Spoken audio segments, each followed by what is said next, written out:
Winning matters, your feelings don't.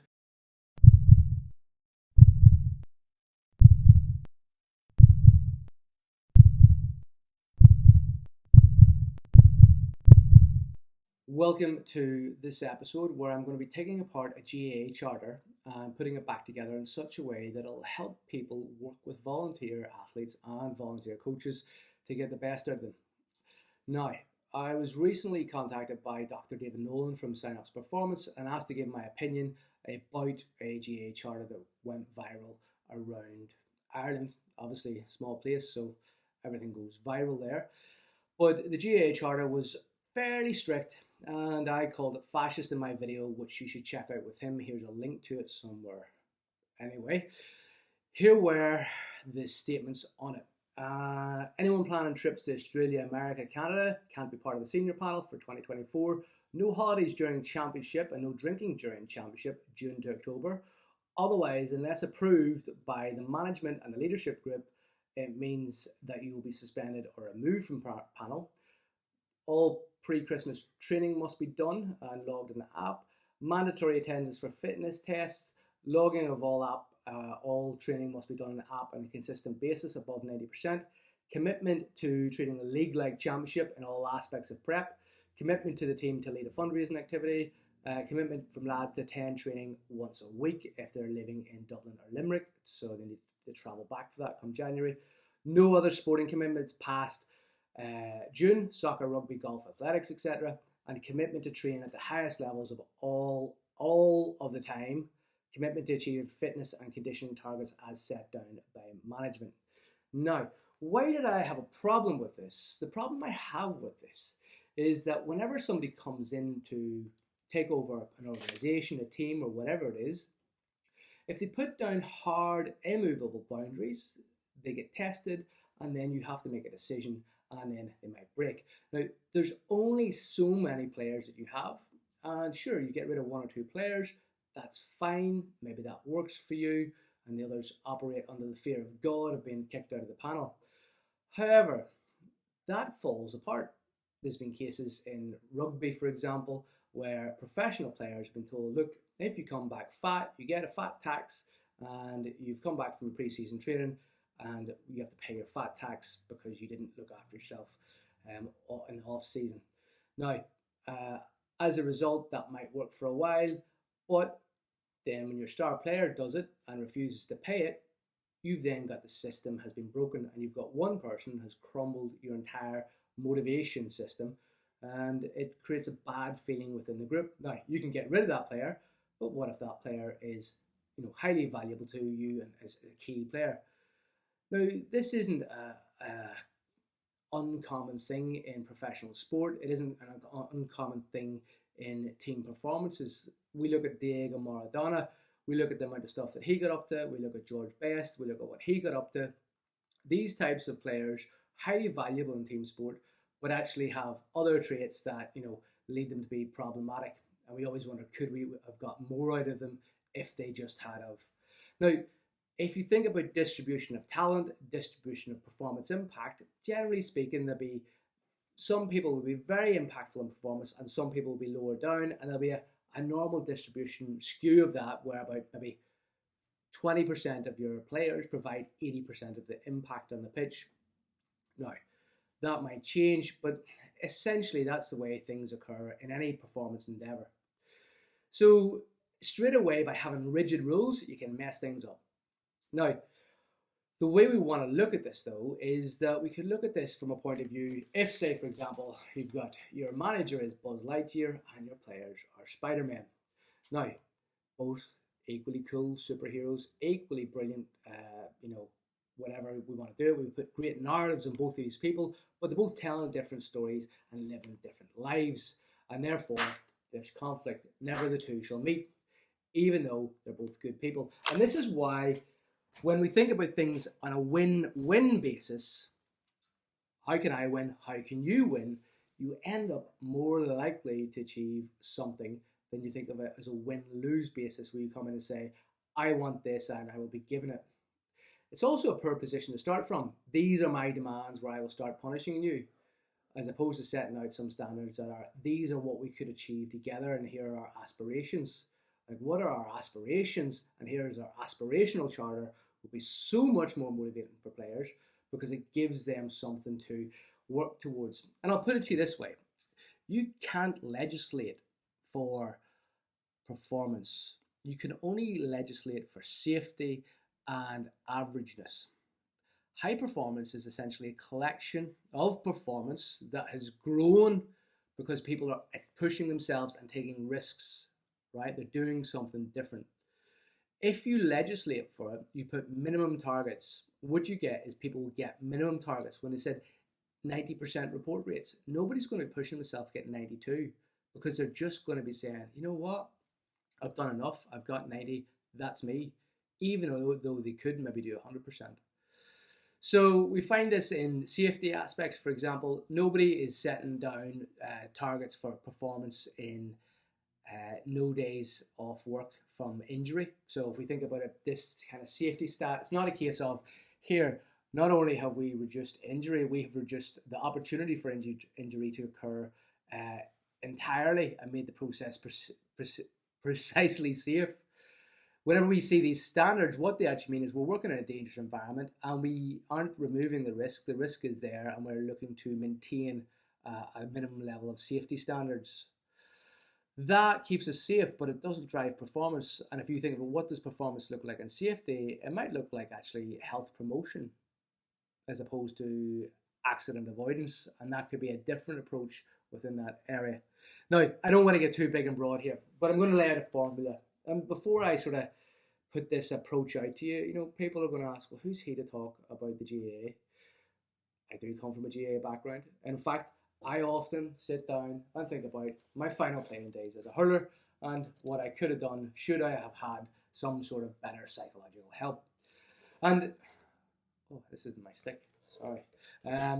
But anyway, here's the formula of how I think about it if I'm going to try and manage a whole team of people.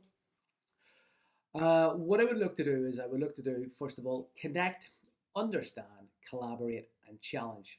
That framework or that strategy allows us to think through what we're actually doing. Stage one, connect. Your priority is to connect with people. How do you connect into them? When and where are you communicating to them? Through what means and in what way? What are you connecting into them about? Because you're not trying to tell them what to do, because when you tell people what to do, that creates psychological reactance and then they push back.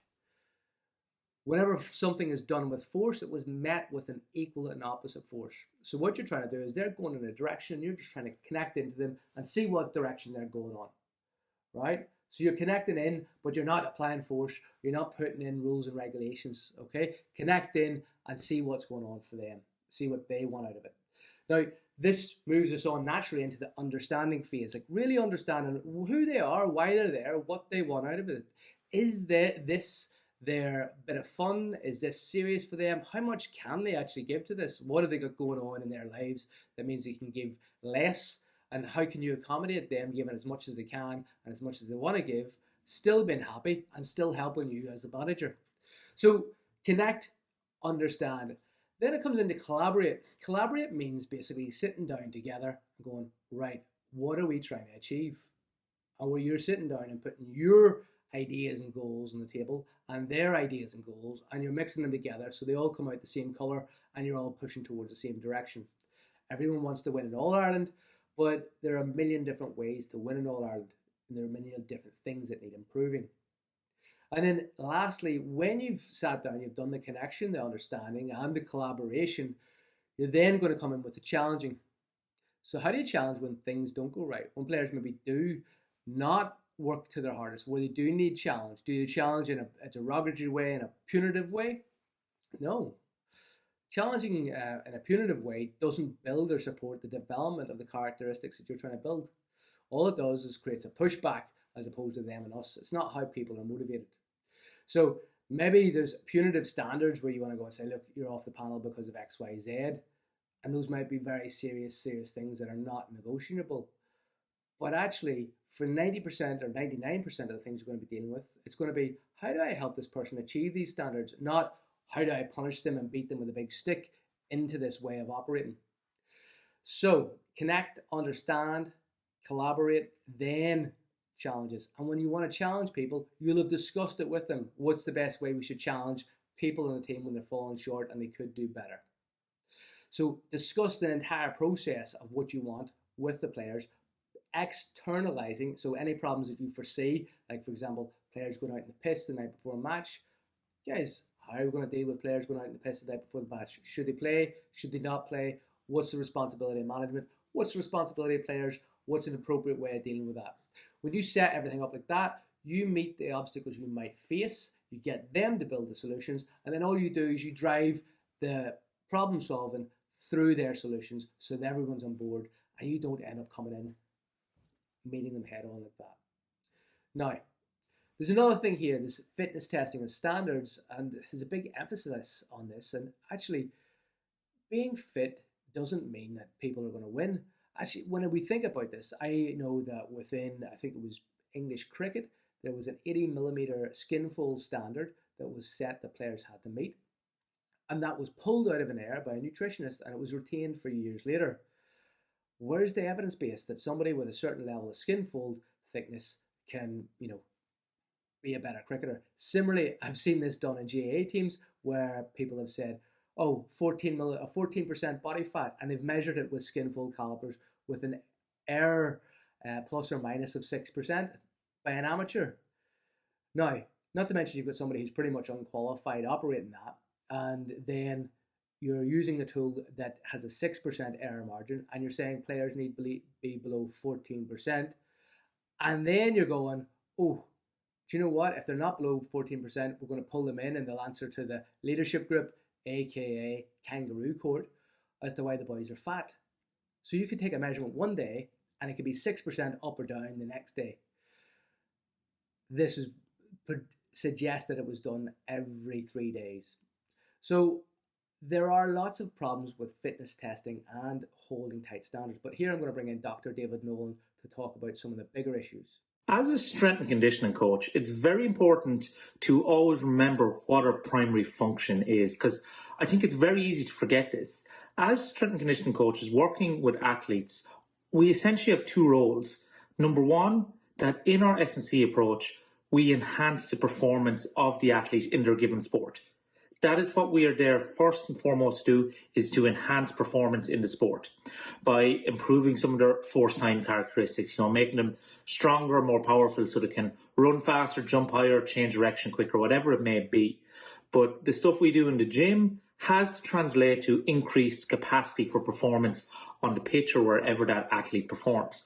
And then our second role is to keep the athlete in the game longer, i.e. reduce known risk factors for injury.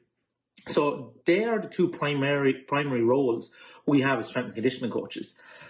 I work predominantly in Gaelic games, so that is going to be my frame of reference for this example.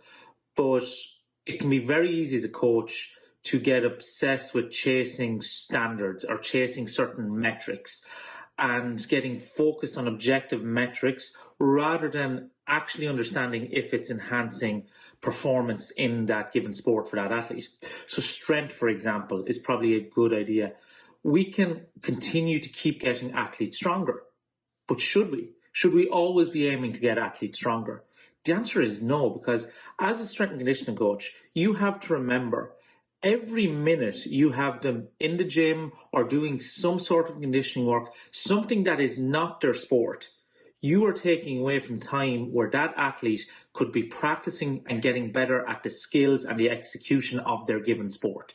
So if we have a total amount of minutes per week and resources per week available to that athlete, we want to allocate as much as possible resources and time to that athlete getting better at executing their sport. So every minute we take them away from that should be able to enhance their performance when they go back to that. If you're not doing that, you are taking up valuable resources from that athlete that is not enhancing performance.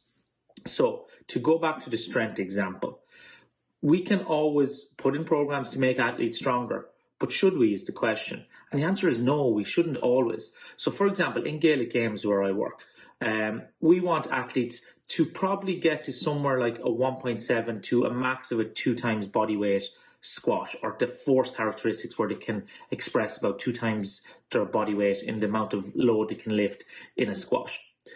Now, for an average male intercounty player, that might be, they're 80 kilos. So that's getting them to anywhere from 1.5 to 2 times body weight, 120 to 160 kilogram squat. For a female intercounty player, a 60 kilogram athlete, that's, getting someone to a 90 kilogram or maybe 120 kilogram 1RM squat. That is not that difficult to do. If you have athletes that move well, decent capacities, we can get them to those strength levels in a relatively short period of time. We can get that in a couple of years very easily for most athletes. Now, as a strength and conditioning coach, and I'm doing testing data, can I keep pushing them to get stronger and stronger, and the numbers go up, and I can, give myself a clap on the back and say to the management, look, I made them 10% stronger. They're in the elite level population worldwide for their strength or whatever it may be. I can, but should I? Once I get them to, the requisite level of this is how strong you need to be, well, if I continue to put more stress and more load on them to increase that strength further, well, I'm taking away from resources from other areas that could be maybe to increase their power, increase their speed, or to increase their time allocated to executing their sport. So once I get them to a standard where good is good enough for what we need, we then have to evaluate, do we keep chasing more, and at what expense? Because in a system, a complex system as an athlete is, if you put more stress into one area, that's going to limit your capacity to tolerate stress in another area. So when we look at standards, yes, we want to get to a certain level of standard, but we have to understand is what is enough? Where is good enough to do what we want to do? And if we want and decide that we want to push beyond good enough, beyond to these even higher levels, we have to understand that comes at a cost somewhere else in the system, and you're limiting the resources you can devote to another area. Thanks very much, David Nolan. So David's obviously explained to us there that fitness standards and testing is not something that we can just say contributes exactly into performance. When we think about what we do to create performance, we should think more like it's soup. We add something in and see how it mixes. It's not a brick of, we build a performance with bricks of S&C, bricks of fitness testing, bricks of rules and approaches, and then you get this performance wall. Performance is dynamic and interactive, and everything we do has a consequence whereby it might be pushed back against or it might interact. Let's think about this in a wider team. If you've got 30 people in a panel, we know that you can only trust 5 people really well. That's why crisis response teams are made up of 5 people. But similarly, your level of high level trust goes down after 15 people, right? Number of people that you actually sort of low level trust and can operate with is about 150. It's known as Dunbar's number. So when we think about it, we need to be able to be transparent as a manager. Everything we do needs to be transparent so that we can show actions which radiate trust, that there can be no way that you can be doubted. So think about making sure that everything is done transparently with and for the players, and that will get you much further than coming in with strong rules and being met head on. Lastly, the big thing that every team needs to have, in my opinion, is an approach to learning. And when I talk about an approach to learning, what I mean is an approach to mistakes. Just because you go in and just because you do something and set things up doesn't mean you're not allowed to change. Similarly, the same with players. There is always a chance for retribution and making up and making amends. We can change our minds, we can change our approaches, and we aren't denigrated for going in one approach and then coming back and changing another. Show the group that you learn, show the group that you change how you think, and be transparent in that. And then highlight their mistakes and highlight the growth they've had from their mistakes. Because the biggest thing is that holds back teams is this idea that you have to be right all the time, you have to win everything. You're trying to win everything, but you're never going to win everything. You're trying to be right all the time, but you're never going to be right all the time. But the attitude that you have to learning, the attitude that you have to personal growth, the attitude that you display to the players and highlight in them when they do that, that's the thing that makes a difference. Because the only difference that you really have is how quickly you can learn, how quickly your players can learn. Because that's what training for performance is all about. Now, if you're interested in knowing any more about this, check out my Change Conversations course, wherever that's linked. And look after yourselves and look after others. this is not my stick. I'm not that sort of, maybe I am.